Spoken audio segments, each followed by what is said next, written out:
আসসালামু আলাইকুম সবাইকে। আশা করছি সবাই ভালো আছেন। এক্সপার্ট হলিডে 365 এর পক্ষ থেকে সবাইকে অনেক শুভেচ্ছা। যারা সেনজেন ভিসার জন্য অ্যাপ্লাই করতে চাচ্ছেন অথবা প্রিপেয়ার্ড হচ্ছেন যে সেনজেনের ভিজিট ভিসার জন্য অ্যাপ্লিকেশন করবেন, তো অনেকেই দেখা যায় যে জানেন না বা বুঝেন না যে আসলে সেনজেন ভিসার ক্ষেত্রে কোন বিষয়টা খুব বেশি জরুরি।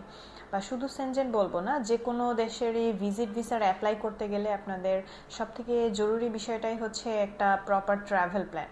সো ট্রাভেল প্ল্যানটা যদি সঠিকভাবে না সাজানো যায়, তাহলে কিন্তু আপনার পুরো ভিজিটটাই যে আপনি প্রুফ করবেন যে আপনি আসলেই একজন রিয়েল ভিজিটার বা আপনি আসলেই ভিজিট করার জন্যই ওখানে যাচ্ছেন, আবার অ্যাকর্ডিং টু টাইম ওখান থেকে ব্যাক করবেন, এই পুরো জিনিসটাকে প্রপারলি প্রেজেন্ট করার জন্য ট্রাভেল প্ল্যানটাই সব থেকে বেশি গুরুত্বপূর্ণ। সো এখন আমি আপনাদেরকে কিছু ধারণা দিতে পারি যে কিভাবে আসলে ট্রাভেল প্ল্যানটা সাজালে আপনাদের জন্য সুবিধা হয়, অথবা কোন ওয়েতে আসলে আপনারা ট্রাভেল প্ল্যানটাকে গুছাতে পারেন। তো সবার আগে সিলেক্ট করতে হবে যে আপনি কোন দেশে যাচ্ছেন, এবং তারপরে সিলেক্ট করতে হবে যে আপনি কোন দেশের কোন কোন সিটিতে হচ্ছে ঘুরবেন বা স্টে করবেন। কারণ এমন যদি হয় যে দেখা যায় আপনি বাংলাদেশ থেকে যে ফ্লাইটে যাচ্ছেন সেই ফ্লাইট যেখানে ল্যান্ড করছে সেই সিটির কোনো ট্রাভেল প্ল্যান আপনার হচ্ছে টোটাল প্ল্যানের মধ্যে ইনক্লুড করাই যদি না থাকে,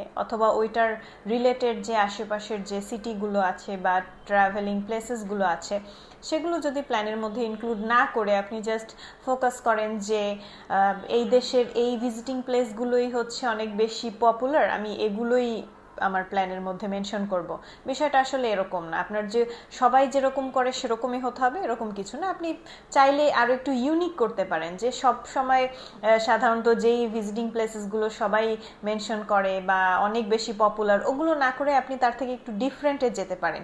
যে আপনি ওগুলোয় যাচ্ছেন না, আপনি আর একটু ডিফারেন্ট ওয়েতে যাবেন, যে যেখানে আপনি হোটেল বুক করছেন তার আশেপাশের যে প্লেসেসগুলো সেগুলোই আপনি ঘুরবেন। সেখানে মার্কেট থাকতে পারে, সেখানে যে কোনো ধরনের পার্ক থাকতে পারে, বা কোনো হচ্ছে গিয়ে ন্যাচারাল অ্যাট্রাকশন থাকতে পারে। সো এই জিনিসগুলো আপনারা ট্রাভেল প্ল্যানের মধ্যে ইনক্লুড করতে পারেন। সো ট্রাভেল প্ল্যানের মধ্যে সবথেকে ইম্পর্টেন্ট হচ্ছে ডেটসগুলো, প্লেসের নামগুলো, এবং প্লেস আর ডেট যেন একটার সাথে আরেকটা সামঞ্জস্যপূর্ণ হয়। এমন হলো দেখা যায় আপনার একটা প্লেস থেকে আরেকটা প্লেসে যাওয়ার জন্যই সময় লেগে যাচ্ছে 10-12 ঘন্টা, কিন্তু আপনি পরপর ট্রাভেল প্ল্যানের মধ্যে সেটা অ্যাড করে রেখেছেন যে আপনি হয়তো একদিনেই ঘুরবেন বা একদিনের গ্যাপেই ওখানে ঘুরবেন। এটা আসলে পসিবল হয় না। যেখানে জার্নি করতেই অনেকগুলো টাইম ওখানে চলে যায়, সেটা আসলে প্ল্যানের মধ্যে পরপর ইনক্লুড না করে একটু গ্যাপ দিয়ে করতে পারেন। সো এগুলো সব কিছু আসলে বুঝে করতে হবে যে একটা প্লেস থেকে আরেকটা প্লেসের ডিস্টেন্স কতটুকু, সেখানে আসলে যাওয়ার জন্য আপনার ভেহিকেলগুলো কীরকম হতে পারে বা যাওয়ার সুবিধা কতটুকু, তারপরে ওখানে ভিজিট করার প্লেসেস কি কি আছে। সো এই সব মিলে আসলে আপনার প্ল্যানটা রেডি করতে হবে। সো এটা গেল ওখানে গিয়ে পুরো প্ল্যানটা। দেন হচ্ছে ওখান থেকে যদি আপনি অন্য কোনো সিটিতে অথবা সেনজেন এরিয়া যেহেতু অন্য কোনো কান্ট্রিতেও মুভ করেন, সেই ডিটেলসটাও কিন্তু দিতে হবে যে আপনি কখন ওখান থেকে মুভ করে অন্য কান্ট্রিতে যাচ্ছেন, সেখানে আবার কোথায় ভিজিট করবেন, ওখান থেকে আবারও আপনার ফার্স্ট এন্ট্রি যে কান্ট্রিটা সেখানে ব্যাক করতে হবে। সো প্রত্যেকটা ডিটেলস কিন্তু প্ল্যানের মধ্যে ইনক্লুড থাকতে হবে। এবং ফাইনাল যেটা, সেটা হচ্ছে যে আপনি প্রথম থেকে শুরু করে শেষ পর্যন্ত কতদিন থাকছেন এবং কতদিনের একটা প্ল্যান বানাচ্ছেন, অ্যান্ড সেইটার অ্যাকর্ডিংয়েই কিন্তু আদার্স সব কিছু, যেমন আমি জব করছি বা আপনাদের কথাই বলছি, আপনারা কেউ যদি জব করেন, জব থেকে অবশ্যই একটা এনওসি নিতে হবে। সো ওই এনওসির ডেটের মাঝেই ট্রাভেল প্ল্যানটা রাখতে হবে।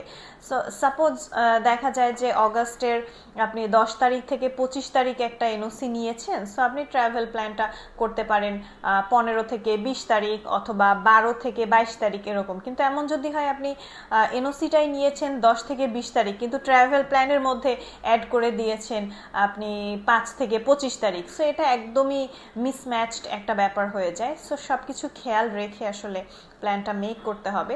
সো যখনই প্ল্যানটা প্রপার হবে তখনই আসলে আপনাকে এটা অতটুকু প্রমাণ করবে বা প্রেজেন্ট করবে যে আপনি আসলে একজন রিয়েল ট্রাভেলার এবং আপনার সব কিছু রেডি করা আছে। দেন ওই ট্রাভেল প্ল্যানের অ্যাকর্ডিংয়ে এয়ার টিকিট রিজার্ভেশন দেখাতে হবে, হোটেল বুকিংগুলো বা হোটেল রিজার্ভেশনগুলো দেখাতে হবে এবং সেগুলোর প্রপার যে ডকুমেন্টস বা পেপারস বলেন সেটা সাবমিট করতে হবে অ্যাপ্লিকেশনের সাথে। সো প্রত্যেকটা জিনিস প্রুফ করতে হবে।